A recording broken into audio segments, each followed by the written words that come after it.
Добрый день, дорогие зрители. Харьковский пресс-клуб снова приветствует вас. Мы находимся в уютном заведении пицца Неаполитана. И сюда мы самых престижных гостей, которые приезжают к нам, мы сюда привозим. Сегодня в гостях у нас потрясающий журналист, обалденный человек. Та, чья точка зрения учитывается во многих странах земного шара, ну и, конечно, в Соединенных Штатах Америки. Труди Рубин. Здравствуйте, Труди. Very good to be here. Очень рада здесь находиться. И вопрос сразу у меня следующий. Как вам Харьков? So, Trudy, how is Kharkiv to you? I wish I had seen Kharkiv before because it's still so beautiful now, but I feel like its eyes have been covered with boards, and I want to see it without this blindfold over its eyes. Я хотела бы его увидеть до всего, потому что даже сейчас это очень красивый город, и создается ощущение, что у него просто повязка на глазах. И хотелось бы увидеть сам город в естественной красоте без этой повязки. And when it's not suffering from this terrible, terrible invasion. И когда он не страдает от этого ужаснейшего вторжения. Я надеюсь, что мы после победы обязательно встретимся все вместе, уже когда Харьков будет отстроен, и, соответственно, ждем вас обязательно в гости. I hope that after our victory, we'll definitely meet in the rebuilt Kharkiv. So we are waiting for you here. А зачем вы приезжали в Харьков? Вот расскажите, пожалуйста. Why have you come to Kharkiv? Ну, что хотели вы увидеть здесь? What would you like to see here? Well, I'll tell you one reason why I came before. I came for many reasons, but one reason is that many years ago, I was in Belgorod as a journalist, and I knew that Kharkiv was so close. And in Belgorod, I saw the huge battlefield where the Red Army destroyed the Nazis. And now I couldn't imagine that the Russians were destroying Kharkiv or trying to destroy Kharkiv. Одна из главных причин, по которой я приехала, давно я была в Белгороде. И там меня повели на поле боя, где Красная Армия победила нацистов. И я просто не могу представить, как вот в нескольких десятках буквально километров от места победы над нацизмом такой же ужас может происходить. And also because I knew from reading that Kharkiv was a historic center, both for Russian culture and for Ukrainian culture. And I wanted to come to this city and see how it was fighting back and see what had happened to it in these months. И также читала, что Харьков был культурным центром как украинской, так и русской культуры. И мне очень хотелось сюда приехать, чтобы посмотреть, как этот город дает отпор. Харьков оправдал ваши ожидания или нет? Has Kharkiv approved all your ideas? Yes, I was lucky. I had wonderful conversations with Sergei Zhadan. I watched Gamlet painting his black and white drawings on city walls. I saw the parks where the flowers are still blooming in spite of everything. These incredibly beautiful parks. The only thing that was so sad is to see the streets so empty, because I know what it means and I know why the people are not on the streets. Естественно, подтвердил. Мне очень понравился мой разговор с Сергеем Жаданом. Также мне понравилось наблюдать за Гамлетом в процессе написания его замечательных картин черно-белых на стенах нашего города. Мне понравились эти сногсшибательные парки, в которых сейчас цветут цветы. И это удивительно просто, но что меня расстраивает, это пустые улицы. Я понимаю, почему они пустые, но от этого не становится легче. And also, I mean, I went to the university and I saw the rector, and I know not only is the National University a great place of scholarship, but there are so many other universities, and to see some of these buildings hit, and to know that so many students, foreign students, had to leave, it's also very painful to see it. Также у меня была встреча с ректором Харьковского национального университета имени Каразина, и несмотря даже на это, просто проезжая мимо зданий университетов, которых достаточно большое количество в городе Харькове, смотря на эти разрушения, становится больно понимать, что большинство иностранных студентов могут просто не вернуться. Да, мы тоже об этом жалеем. Харьков же всегда считался студенческой столицей Украины. Yes, we are also sad about it, because Kharkiv was entitled as a student capital of Ukraine.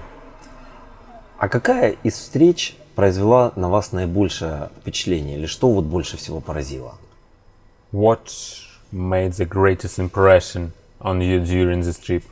В приятном таком отношении и, может быть, в неприятном. Вот что вас больше всего шокировало? Maybe something... И что больше всего по-хорошему удивило?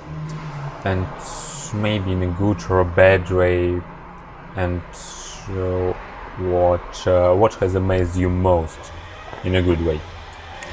In a good way, I was in the studio of an art teacher who works with children from shelters and children who were in the metro. Forgive me, I cannot remember his name. I have met so many people. But he worked with these children, and there is now an exhibition of their paintings in the metro. But I saw some of their paintings in the studio. And these children, they're poor children, they're geniuses. One boy, 10 years old, he painted this huge face, and you cannot stop looking at it. And first he painted it with tears. I saw a photograph. Then he painted over the tears, but still the eyes are very, very big, and the face is yellow. And he says he still has to keep going. He's not sure about this face. He's 10 years old, and it was astonishing. And then I saw a painting by a girl, also about 10, and she painted 4 pairs of eyes. And the child is like this, she's painting herself. And I learned that she was in the metro when the heaviest bombing was going on, shelling.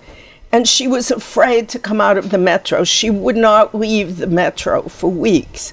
She came out now, but I'm thinking this child in painting was able to capture so much and so beautifully. And, you know, I keep wondering about these children. What will life be like for them afterwards? But they are strong enough to express themselves. And it just made me feel there has to be a future for these children. Что достаточно серьезно удивило меня в хорошем смысле. Я попала в арт-студию к одному преподавателю, который учил детей из убежищ, которые проживали на станциях метро, и увидела, эти дети гении. Они очень хорошо рисуют. И я увидела картину одного мальчика. Как потом узналось из фотографий, это был автопортрет, и сначала лицо было со слезами, но после он закрасил это все, но глаза все равно остались такими большими и грустными. И он сказал, что я не хочу, мне нужно продолжать работать над этой картиной. И что удивительно, ребенку всего 10 лет. И вторая картина была написана девочкой, у которой на картине было 2 пары глаз.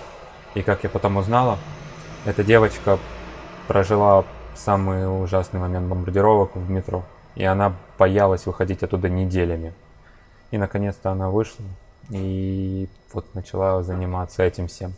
И я понимаю, что мне интересно, какое будущее ждет этих детей. Я понимаю, что у них должно быть будущее. Я понимаю, что это сильные люди с сильным характером. Труди, а у Харькова есть будущее или нет? Вы видели его центр, вы видели отдельные районы, вы вместе с военными были на Северной Салтовке, видели этот ужас, видели населенные пункты, которые были освобождены. У нашего региона и вообще Украины есть будущее? Trudy, does Kharkiv has a future?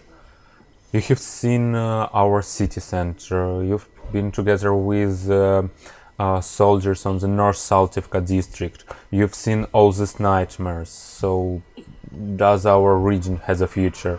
And in general, does our country, Ukraine, has a future? Of course, this is a difficult question in the middle of war. Maybe I will talk in shorter bursts.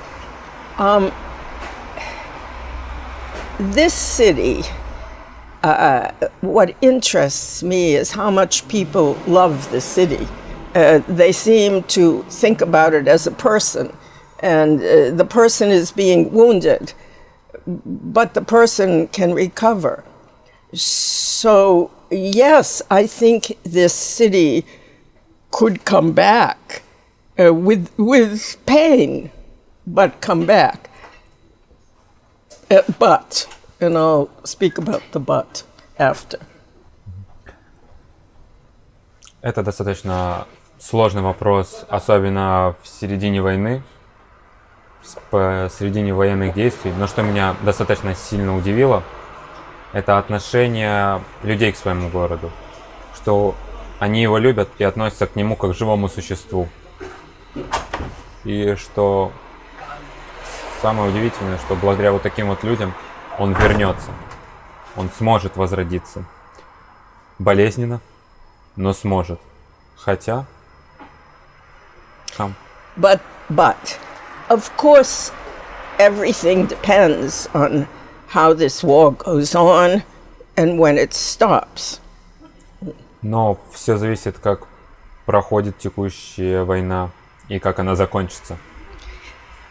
But what has impressed me so much in this country and also in Kharkiv is that if people were fighting a fair fight, if this was not an invasion by one of the biggest armies in the world against a small country, I would have full faith in Ukraine, because it is amazing the way Ukrainians fight from the bottom up, with junior officers taking so much responsibility against Russia giant with much heavier weapons. Что меня удивило в целом в Украине и в Харькове также, это то, как люди борются в нечестной борьбе против гигантской страны, как Россия, которая вторглась на территорию Украины. И что меня больше всего удивляет, как мы боремся, скажем так, сверху вниз по вертикали власти. Как младшие офицеры противостоят этому громадному врагу с неимоверным количеством оружия. I met a wounded soldier, and he had a T-shirt, and it said, "We fight like Ukrainians." Я встречалась с раненым бойцом, и у него была футболка, на которой было написано дословно: "Мы боремся как украинцы". And I knew immediately what he meant, because Ukrainians are fighting with precision weapons when they have them, and Russians are just sending artillery, rockets, missiles blind to kill civilians.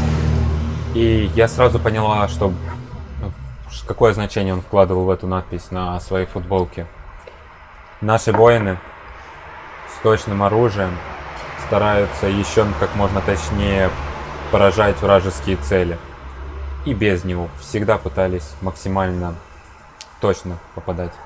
А русские просто со всеми своими артиллериями, ракетами стреляют вслепую, чтобы как можно больше гражданских и мирных жителей могли пострадать. I understand how Russians fight because I was in Chechnya and in Syria, and I saw the destruction with my eyes, with heavy artillery, Russian firing into apartment buildings in Grozny.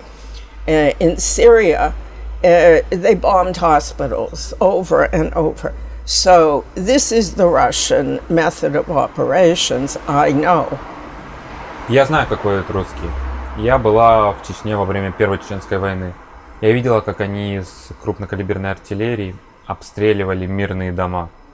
Также, когда я была в Сирии, я видела, как они все так же и так же обстреливали подло больницы. И это русский стиль войны. Они так умеют воевать. But I understand what is the strength of Ukraine, because in Russia they do what they are told from the top, and many soldiers don't want to fight.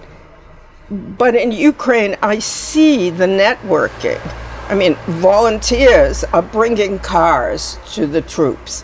In the beginning of the war, when soldiers did not have the preparation, small units were fighting against tanks with guns.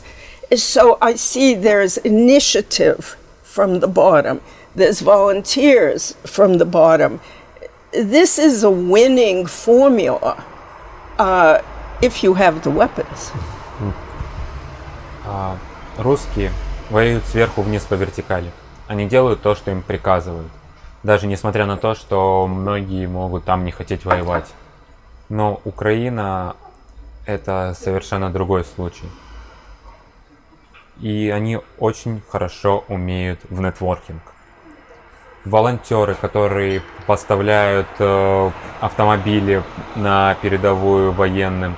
В первые дни войны, когда армия не была готова к вторжению, потому что не было никаких подготовительных действий сделано, как обычные люди по маленькими группами с оружием останавливали танки.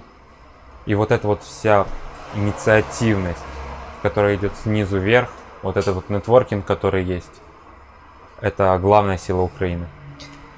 И если бы было бы больше оружия, конечно бы победили бы. And there are so many similarities to good things about the United States. I mean, in the United States, there's Rotary International, there are volunteer organizations, and people in small towns and small cities, they are very proud about volunteer work. And one of the things here that impressed me the most in Kharkiv and in other cities, but I'm very impressed with Kharkiv, is the volunteer organizations, the organizations that are creating food to pass out to poor people, people in shelters. It's so impressive. I know I was at a shopping complex yesterday where it was hit and the movie theater was destroyed, but the restaurant, I'm forgetting the name. Neba. Neba, yes, Neba, related to here. But I saw it with my own eyes, with the long lines of people coming to eat, the kitchens, preparing the food, and it's all donated, and people take part. And I saw World Central Kitchen. I saw volunteers now collecting cars. I should stop. Что есть очень много хороших параллелей вот как раз между украинцами и американцами. Это как раз вот этот вот дух волонтерства. Большинство американцев радует им, они любят хвастаться тем, насколько они хорошо организовались, добровольно, там, как-то изменили свой маленький город или там село. И что больше всего меня удивило в Харьков, вот такая же волонтерская сеть. Как волонтеры умеют объединяться. Как вчера, вот, как они готовят еду, чтобы доставлять людям, которые не могут себе приготовить или находятся в убежищах. Вчера я была в торговом центре, куда было несколько прямых прилетов. И я видел разрушенный кинотеатр. И в этом же торговом центре находится ресторан. И я видела очереди. Это небо, да? Да, ресторан «Небо». И я видела очереди людей, которые стояли для того, чтобы поесть. И ресторан на благотворительной основе только через пожертвования кормил этих людей. Я видела организацию World Central Kitchen, как они работают. Я видела, как волонтеры передают машины. Even Sehi Shadan, whom I spoke with this morning, when we finished, he was running out to receive a car that somebody was giving for free to be used on the front. Даже Сергей Жадан, с которым у меня было интервью с утра, под конец он просто выбегал, чтобы успеть получить машину, чтобы передать ее нашим воинам. А Америка, с вашей точки зрения, достаточно помогает Украине или нет? From your point of view, does America support Ukraine enough? You know, I'm a columnist, so I can write my opinions. I'm not just a reporter. Только ваша точка зрения. Yes. Only you. And so there is a debate in the government. And I think there are some people still in the White House who are nervous that if Ukraine is too successful, maybe Putin will do something even worse than what he has done, like use a nuclear weapon.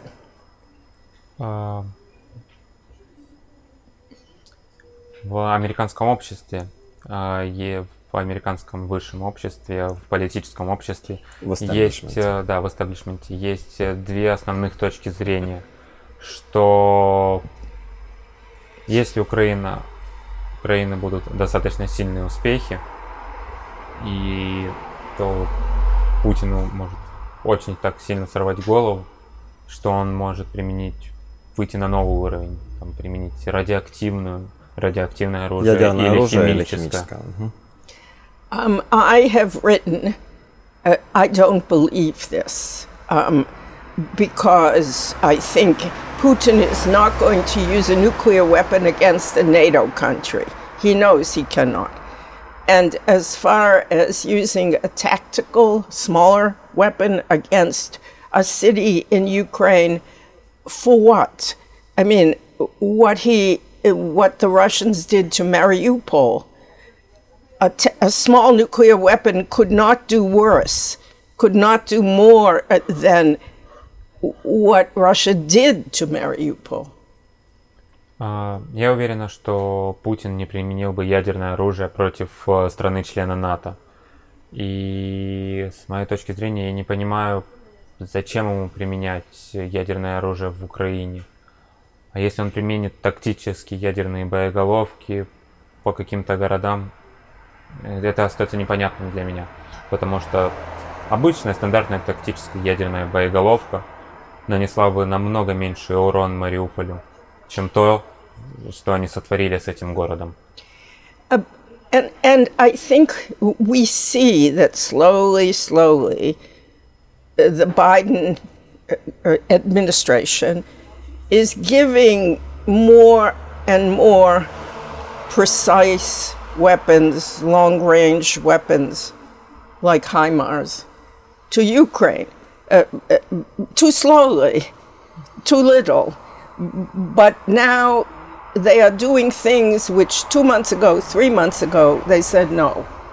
И мы видим, как понемногу, шаг за шагом, администрация президента Байдена начинает менять свою точку зрения, начинает предоставлять нам точное артиллерийское оружие, как хаймарсы. И 2-3 месяца назад они говорили, что точно не будут поставлять это оружие. И что мы видим сейчас? Изменения есть, но этот сдвиг достаточно мал.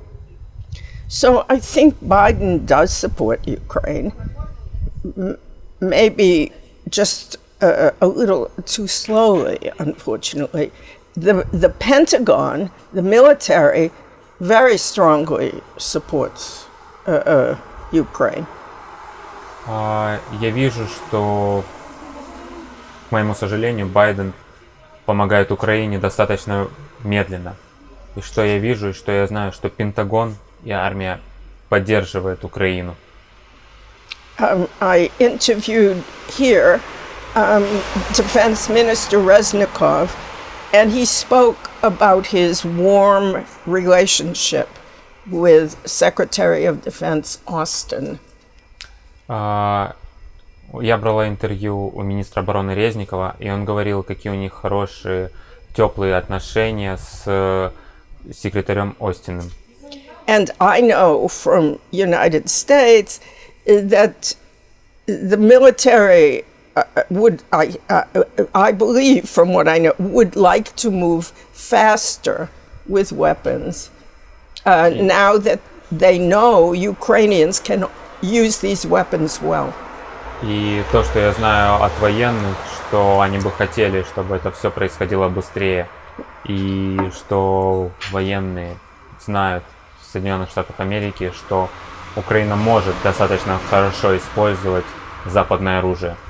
So I think the big question, and I do not know the answer, is whether the White House now will give the right weapons and fast enough so Ukraine can start pushing back the Russians from north around Kharkiv and from south around Kherson, because it's important that this happens soon.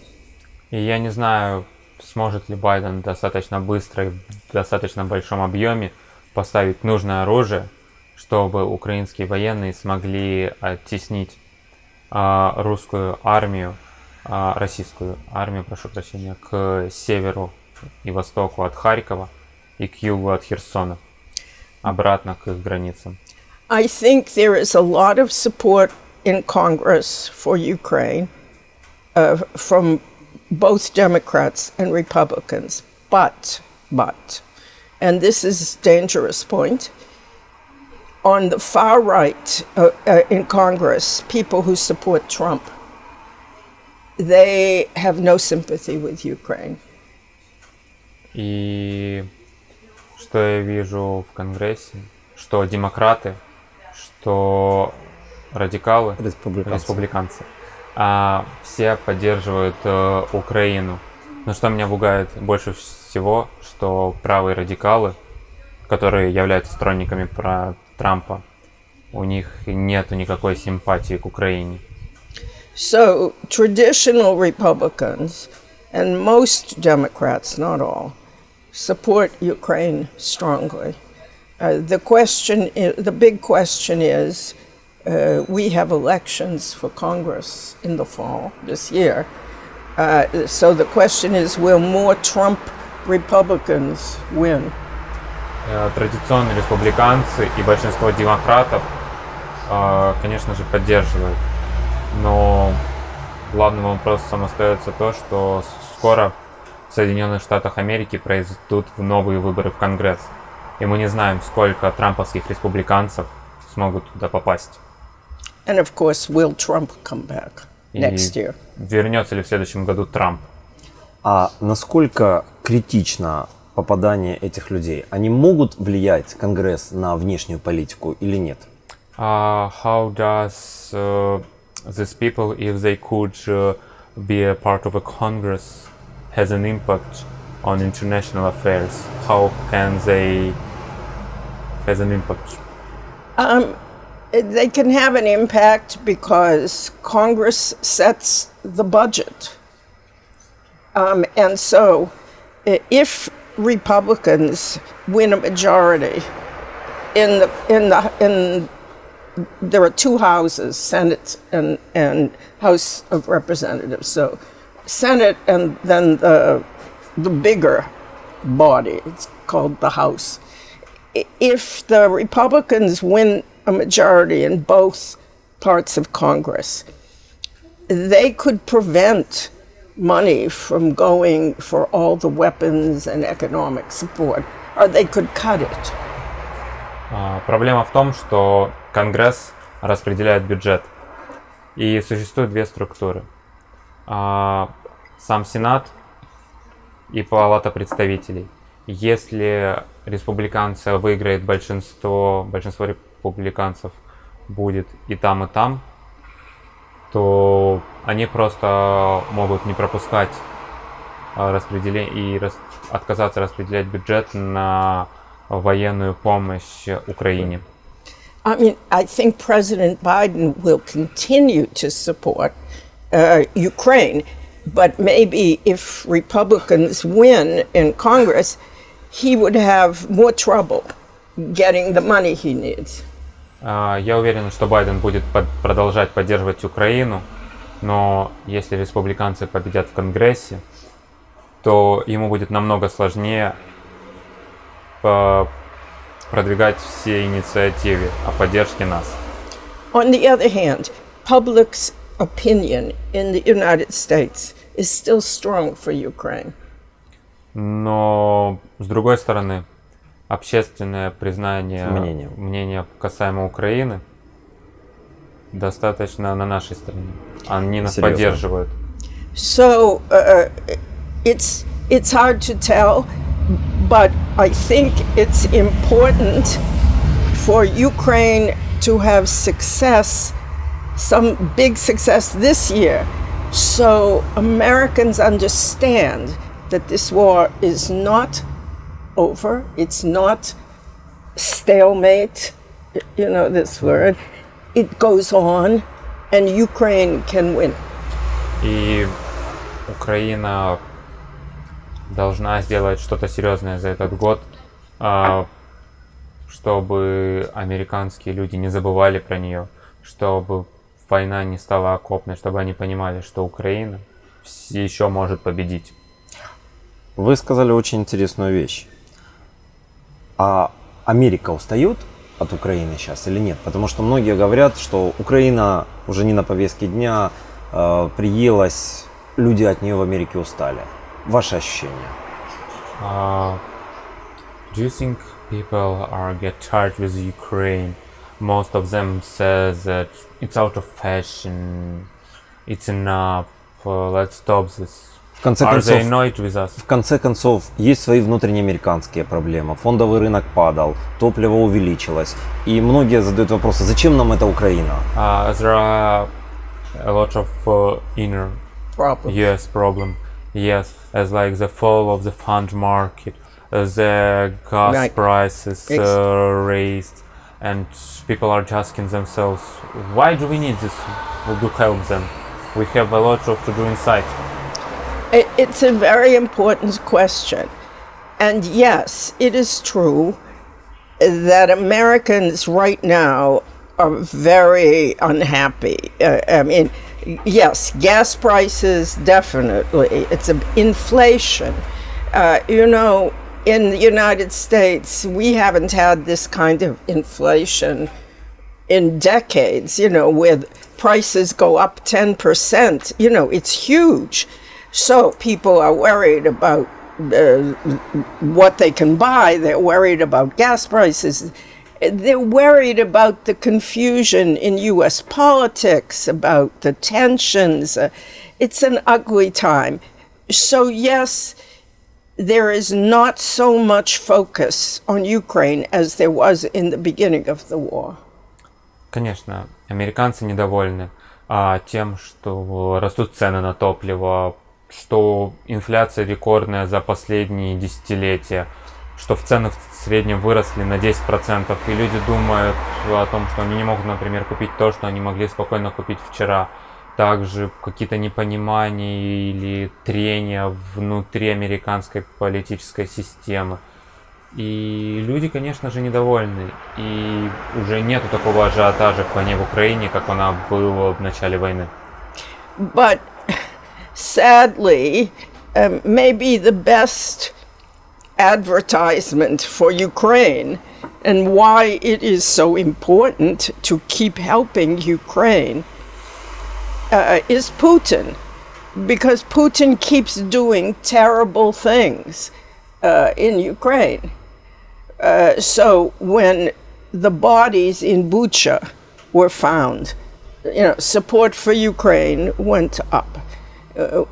When Liza, the little girl in Vinnytsia, was killed, then people are looking, who is this monster? Лучшее рекламное лицо этой войны, как бы это ни печально было признавать, это Путин собственной персоной. Потому что когда начали находить трупы и мертвые тела в Буче, как можно сказать, интерес к этой войне увеличился. Когда убили бедную девочку в Виннице, международный интерес к войне увеличился. Резонанс. Угу. I think the one problem, though, is that the American public does not want another war, with U.S. soldiers. So one important thing is that Zelensky and Ukrainian officials keep telling, the public in speeches, we will fight our own war, just give us the weapons. И американские люди не хотят, чтобы их военные сейчас воевали в какой-то другой войне. Но что самое интересное, Зеленский и другие лидеры политического мнения в нашей стране все говорят, что это наша война. Просто предоставьте нам оружие. But I think there is still this small worry in the U.S. If we keep giving more, better weapon systems, will it mean that we Americans get involved in fighting the war? There's still this nervousness in the American public. Вот у них есть, скажем так, какое-то недопонимание ситуации, что они думают, что если мы будем поставлять все больше и лучше оружие, будет ли это считаться, что мы участвуем в этой войне? И вот из-за этого есть такие легкие нотки нервозности. Although, again, Putin helps show the American public reality, because there was a deal in Odessa to export the grain, and then Russia shells the port the same day. So I think it makes clear to Americans, to Europeans, you cannot have peace talks. You have to win, because he doesn't keep the deal. Putin как helps. уже я говорила, Путин является лучшим рекламным лицом этой войны, потому что, как пример, когда был подписан меморандум об экспорте зерна, в тот же день подписания в Одесский порт попали ракеты Российской Федерации. И это показывает и внутренней, американской публике, и европейской, о том, что невозможно договариваться с этими людьми, в которые тот же день не держат свое слово. Америка будет предоставлять, с вашей личной точки зрения, больше оружия Украине или нет? From your point of view, will America supply Ukraine with more weapons? I think the answer is yes. The question is time. As Ukrainians tell me, time is blood. So the question is, will they supply them fast enough? Well, just say that, and I have something else to say. Я думаю, что да. Вопрос остается во времени. Украинские военные говорят мне, что время – это лишняя кровь. И я не знаю, насколько будет этого достаточно. Because I think certainly the military understands in the U.S. and Secretary of Defense, head of the U.S. military, Milley, they understand that America is in this war. And if Putin succeeds in taking more territory from Ukraine, he won't stop. Maybe he will stop for a little while, but then it will continue and it will spread elsewhere. And so there are people who understand that, and I think Biden understands that. So they can't stop, because if they stop giving weapons, Putin wins. И что я знаю точно, что люди в американской армии, секретарь Мюррей, они понимают, что если Украина отдаст часть своих территорий, это, может быть, и остановит Путина, но на время. И эта зараза будет продолжать расти. И поэтому мне кажется, что Байден тоже это все понимает, и что будет продолжаться поставка. So now, I mean, the question now is whether America is really willing to speed up the delivery of the weapons and also the number of systems that they give. Will they give Patriots? Will they give many more HIMARS? This is the issue now. И проблема заключается в том, насколько Америка ускорится и увеличит количество поставляемого вооружения, будет ли оно давать патриоты, предоставит ли она Украине, обеспечит ли Украину большим количеством хаймарсов.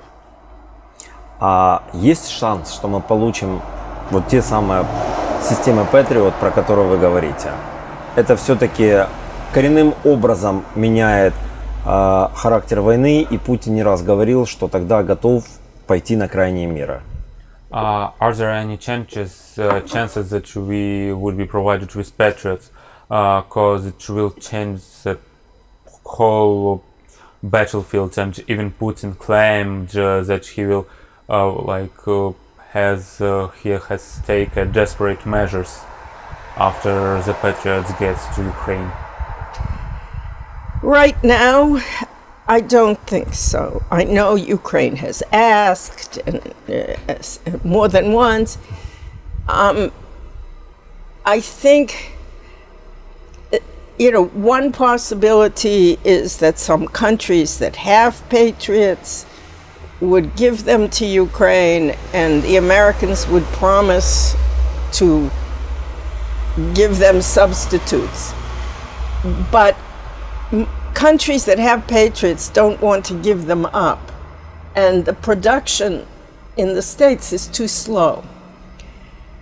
So if there were more Patriots missile systems available, maybe.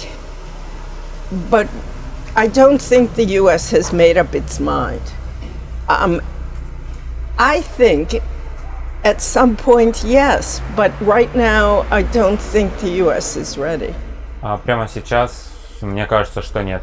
Единственный вариант развития, как Украина может получить патриоты, я вижу, что какая-то страна, у которой уже есть система патриот, передаст Украине и будет ожидать замену от США. Но никто в мире этого не хочет отдавать свои патриоты, а производство их в Америке достаточно медленное. И в целом, я думаю, что да, передача патриотов возможна, но прямо сейчас это категорически нет. В Украине была такая точка зрения, что в начале войны был договорняк между Путиным и западным миром, дали несколько дней для того, чтобы быстро закончить операцию военную.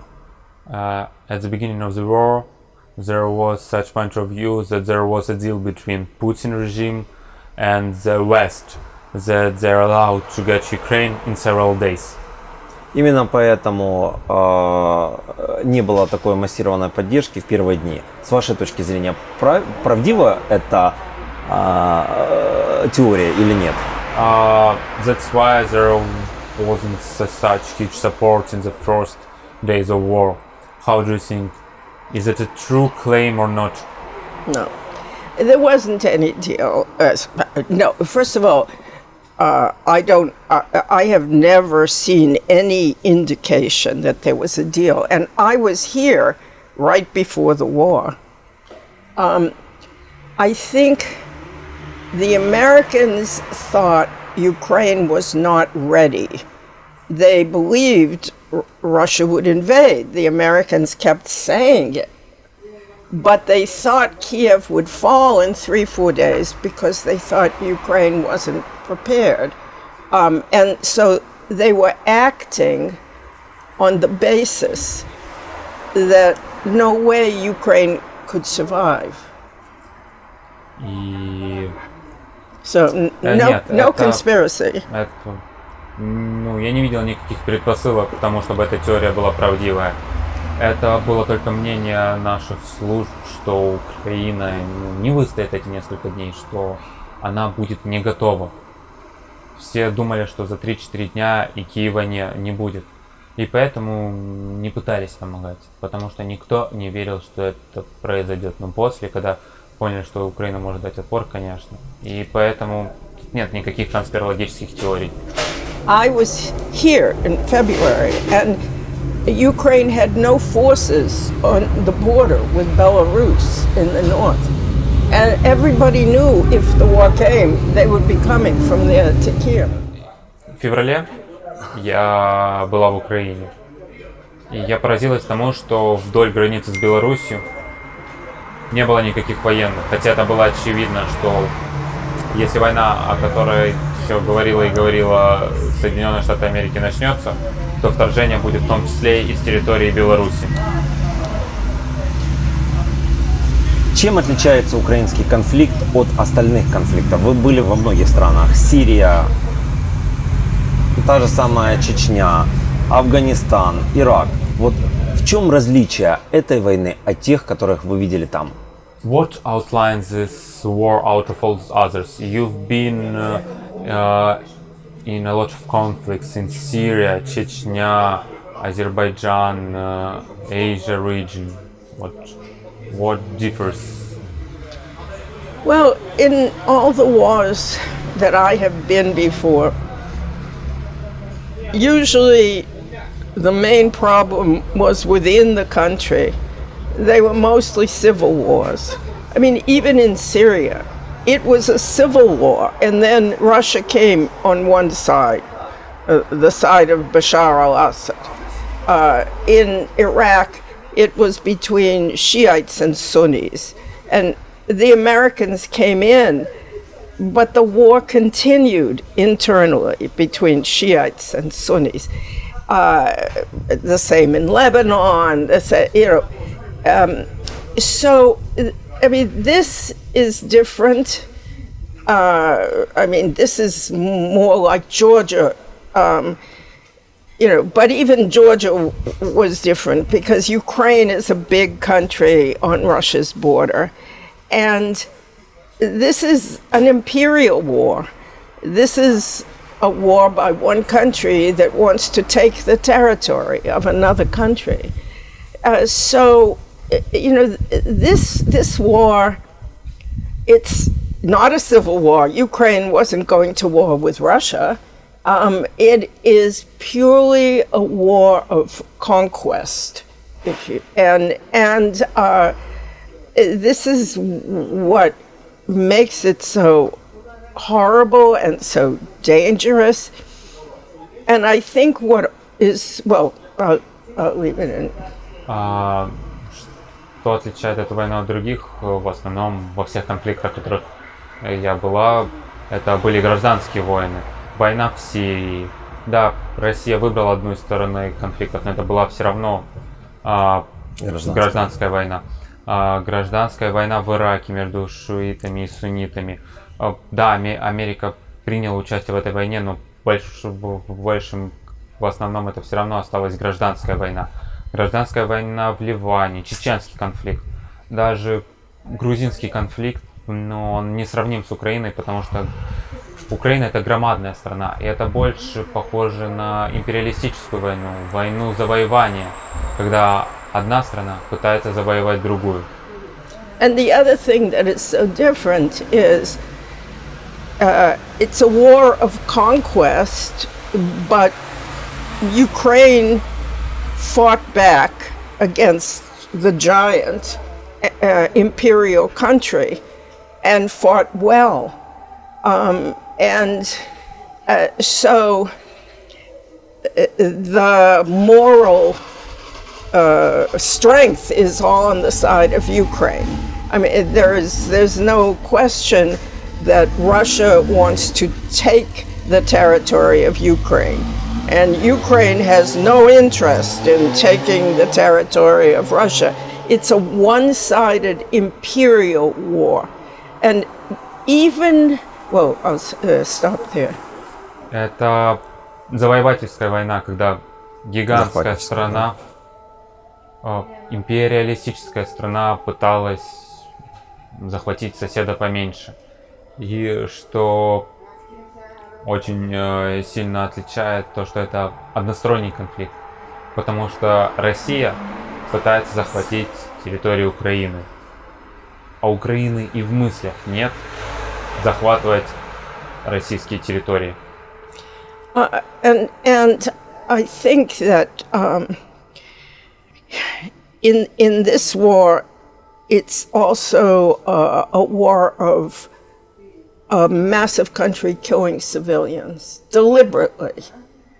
And this also, I mean, it happened in Syria, but there were not so many reporters in Aleppo, but here the whole world sees that it's a war by a nuclear power against civilians.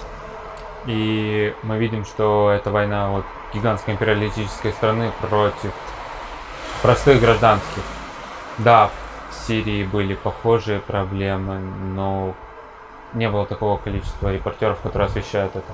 И мы точно можем сказать, что это как ядерная война против мирного населения. And, you know, I think some people on the left in the United States, in Europe, they say, oh, America invaded Iraq. It's no different. I spent a lot of time in Iraq, and it is very different. И большинство левых людей в Европе и в Америке говорят, что вот, Америка вторглась в Ирак, в этом нет никакой разницы, но я лично провела достаточно много времени в Ираке. Я могу сказать, что разница есть. And the difference is this: America made big mistakes in Iraq, and they shouldn't have gone in. But, and I know this because I know Iraq well, more than half of Iraqis, maybe 2/3, wanted America to come in because Saddam Hussein was from a minority, and the majority was Shiites and Kurds, and they wanted to get rid of him. So Iraq was a civil war. America came in, but America didn't want to own Iraq, not even the oil. I was there. And so whatever mistakes America made, and they were big, America didn't come into that country to take the country. This is an imperial war to take a country, like World War II. Я была в Ираке, и что отличает Ирак, это о том, что 2/3 населения были за то, чтобы Америка приняла участие в гражданской войне. Большинство было против Саддама Хусейна.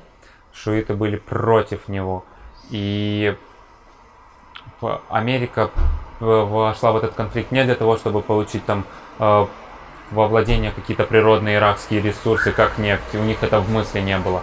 Они не хотели забрать их территории. Они не хотели вторгнуться в эту страну. А сейчас мы видим, что у России есть прямое желание владеть просто территорией этой страны.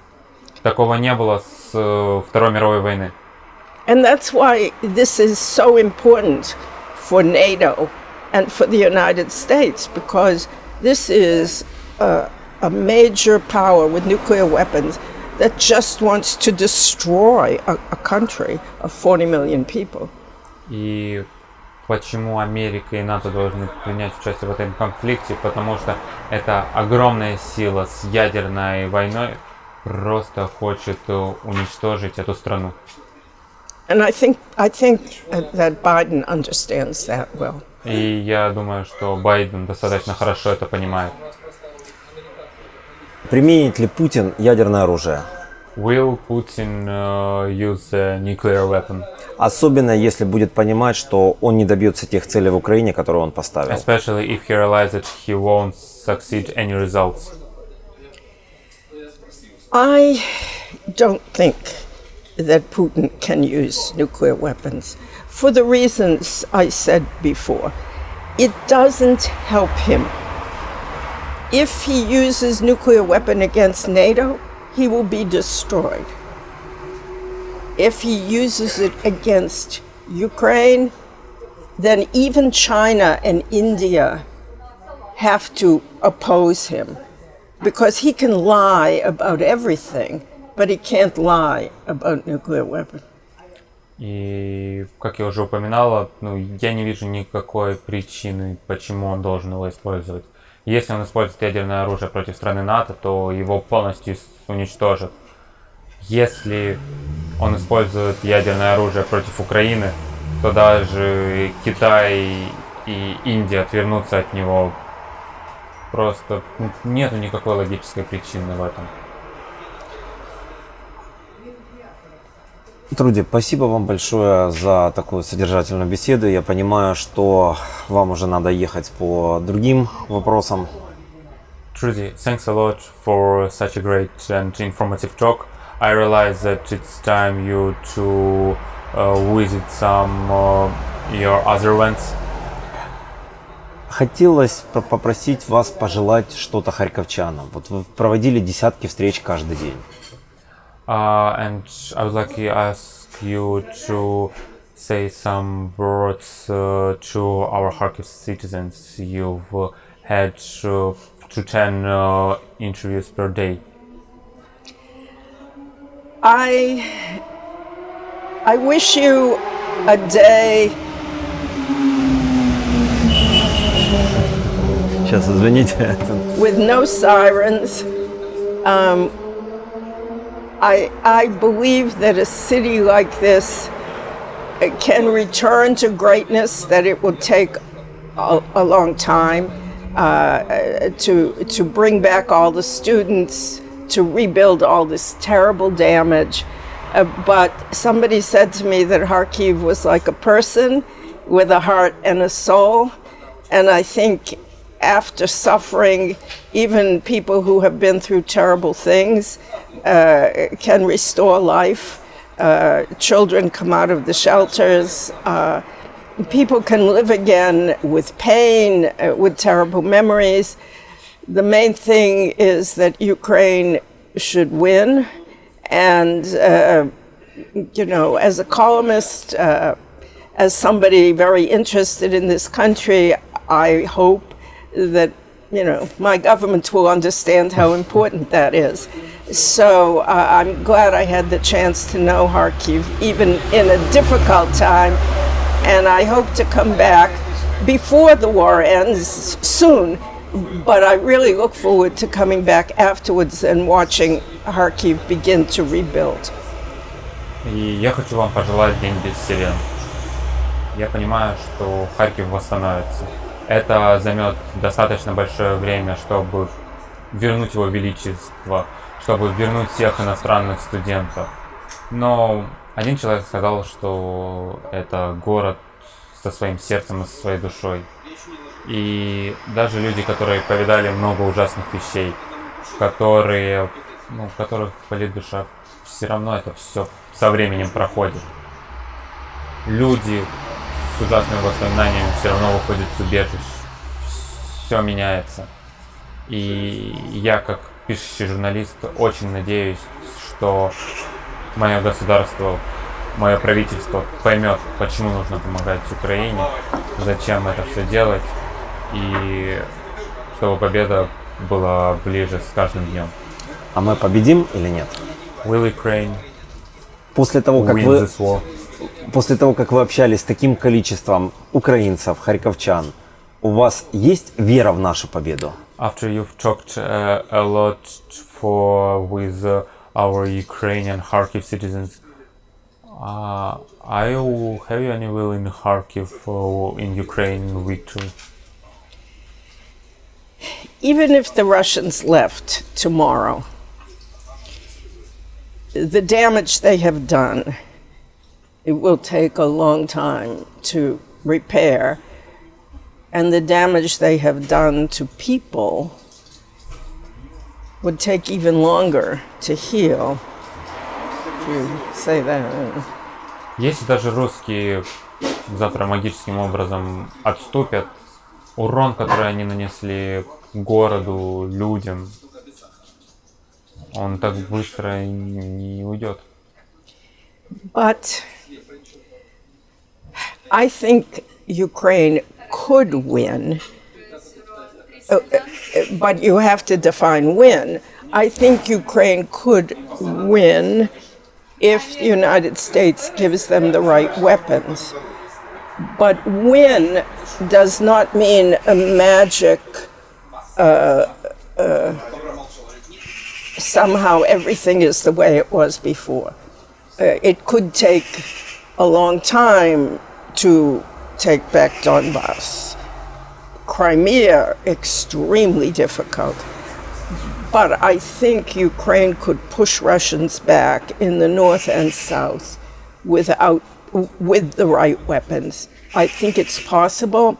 I've seen the strength of the army. So partial victory, and maybe in the long run, more victory. It depends on whether America stands fast and whether the Europeans don't crack. Победа — это понятие достаточно относительное и относительное со временем. It could win. Победить в плане вернуть все свое величие, вернуть все на круги своя, это займет достаточно большое продолжительное время. Украина может одержать так называемую победу над Россией, если им поставлять нужное оружие.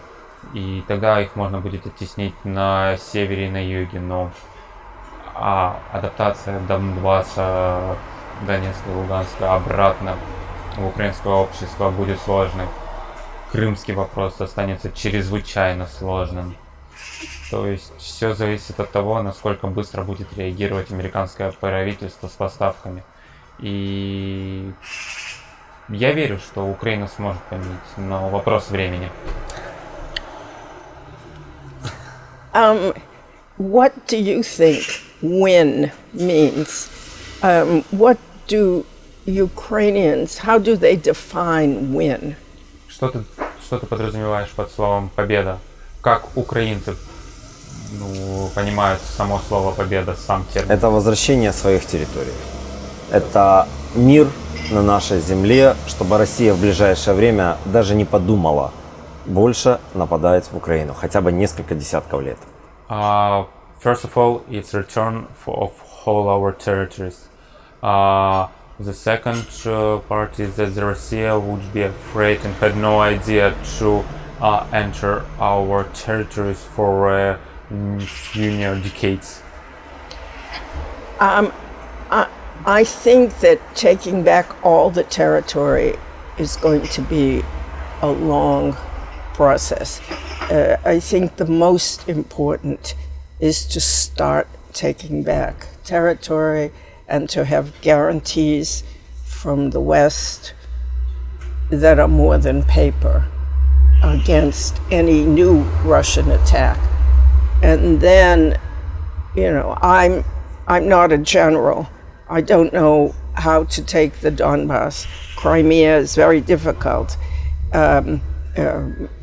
Mariupol is.